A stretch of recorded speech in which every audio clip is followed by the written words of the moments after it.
Inyang ini gaganakan mi oy pa, ing kamatayan at pamanyubli ng mebye ning anak mo, daraon mi akya ka iting tinape ning bie at ing kalis ning kaligtasan. Layon ming pasalamatan kya ka, ing pepalyaryan mo kaming matampang talakad arapan mo, ban sumuyo kya ka. Mapakumbabaming pagamuwa mo, king ikaming ansanang misulusulo, king katawan at dayang Kristo, tipuna na kami anting metong ning Espiritu Santo. Ganakan mi oy pa, ing Santa Iglesia mong makalaganap king meto yato, ban mi ganap ya king lugod, kambye ng Francisco kaya kaming Papa, i Florentino ing kaya kaming Arsobispo, i Pasiano kaya kaming Arsobispo emerito, ding sablang pari, lalong-lalo na ing kaya kaming Kura Paroko, i Arnie. Ganakan mula naman ding kapatad ming pepainawan at maninayang subling mie, at ding sablang meyango na bie, tanggapan mo sana king maligaya mong harapan. Pakaluluan mo kengan, gawan mo kengan karapat dapat magkamit king bie alananga, ban kayabe ng Maria ing Birhen induning Diyos, kayabe ng San Jose ing kayang esposo, kayabe ring sablang apostol at ding sablang santo, lalong-lalo na i Santa Monica, akya kaming patulunan, at tinupad king malmong kaburian, king kaya kabaning panahon, purian dakat paligayan, kapamilatan ng Heso Kristong kiyakang anak. King kapamilatan ng Kristo, kambena at kaya, igpang mayupayang tutu, kagumning Espiritu Santo, pupuryan dakat parangalan, manggaman kingalan nangga. Pupuryan dakat parangalan, manggaman kingalan nangga.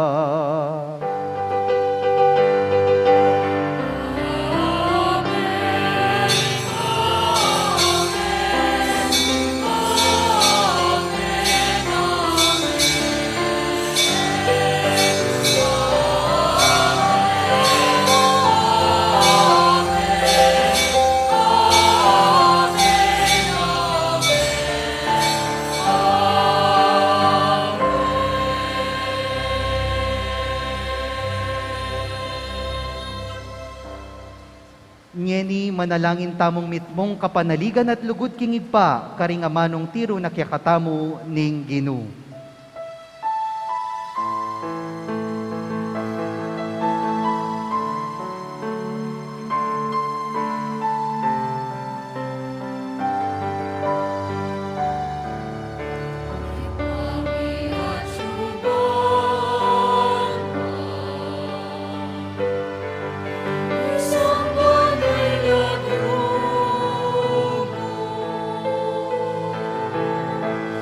Datang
Ikabos mo kami o Ginoo king sablang marok, malugod mong ipagkalubing kapayapan king panahon mi, ban king kasopaning kekang pakalulu, parati king mikabos king kasalanan, at miligtas king sablang kaligaligan, kabang maninaya kami kambening maligayang kapanaligan, king panyatang ng Heso Kristong, kaya kaming talapangabos.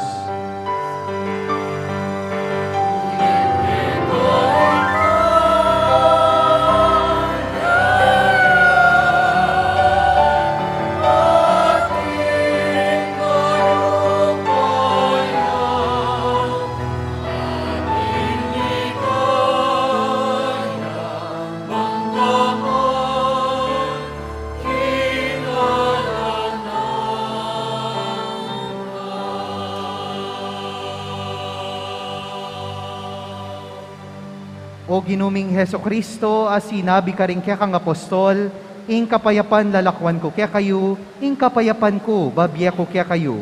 Emo sa babalikdan din kaya kaming kasalanan, nunelawan mo ing kasalpantayanan ning kaya kang iglesia, at pamayapan me ang pong bilugan, agpangking kaburian mo, ikang mabibiyat magari, manggaman king alananga. Ing kapayapaning Ginoo manatili sa kapilanman kaya kayungan.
Kaluguran ko kang Kristo, nyo ing kordero ning Dios, nyo ing milalako king kasalanan ning yato, mapalad na ring mayaws king apunan ning kordero.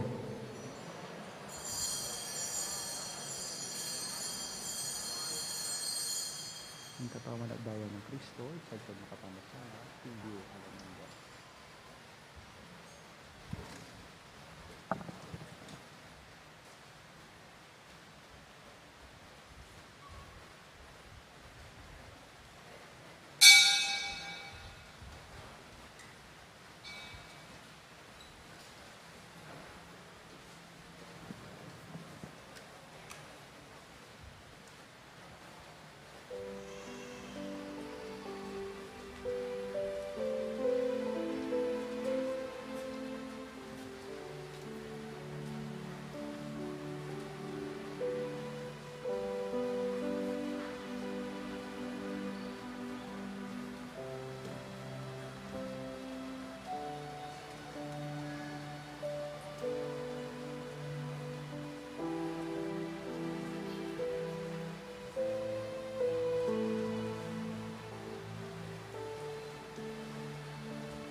Talakad tamo po.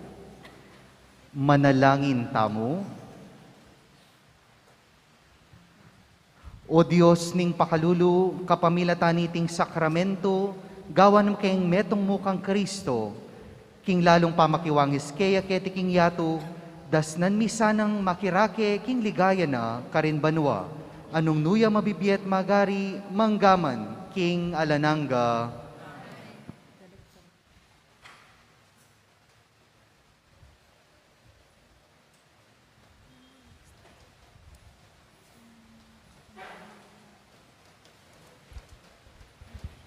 Viva Apong Munik! Viva! Ay, what katamleda po? Ulitan tayo po. Viva Apong Munik! Viva! Lagi tayo pong tandanan ing paganakan na kay katamong among Justin, king kay katamong mumunang aldo, ning misa, nobena, parangal, king kay katamong patron, iapong Monica. Makanano kung isadya ing kana kong sarili, emo physically, emo king appearance, nuna ing kana kong pangkilob, ing kana kong disposition. Thank you, Among Justin, for reminding us to always wear Christ. No? Isuot palagi si Kristo. Dakal pong salamat karing sa blapong mig-offer at karing kikatamo pong sponsor ngayon pong mumunang aldo ng kikatamong nobinaryo, Santo Cristo, Pariansur, then pong Prex Choir, Couples for Christ, Chapter 1. Bukas po, paganaka, ing magmisa, yapin po iamong J. Car Silva, ing Parochial Vicar ning San Nicolas de Tolentino Parish, Macabebe, Pampanga. At din kakatamo pong offerors, sponsors, lapin po ring Santo Domingo, Santo Rosario, Missionary Family of Christ. May kitikita mo pong pasibayo bukas, 5:45 p.m. po ing nobenang panalangin at 6 p.m. naman po ing banalamisa. Ngayon po marapat ing pamamuge king katamong makamalapatrona ni Santa Monica kabang midadalit siya himno. Talakad ko po.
Pasalamat ko naman po kaya kayungan tinagon kanining mumunang nobinaryo tamo bilang parangal kang Apong Monica. Ne po? Salamat po kari among Arnie ang po kang among fiel din kaya katamong kaluguran na pari king pamanagkatyo po kanako. Ne po?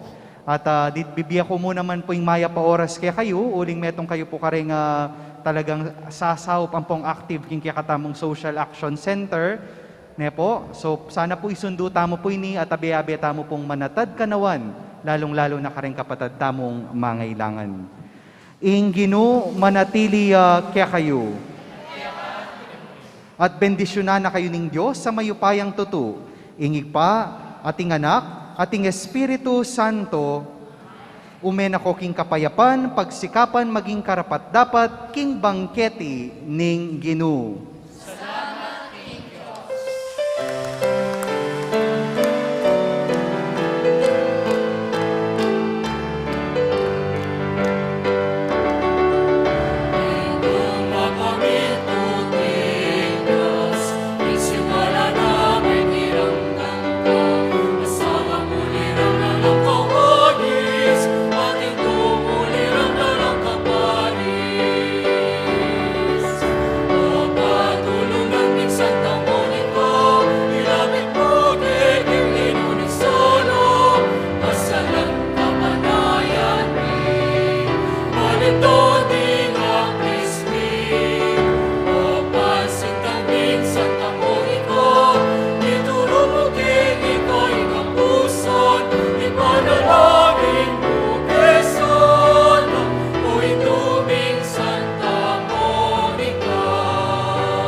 Ito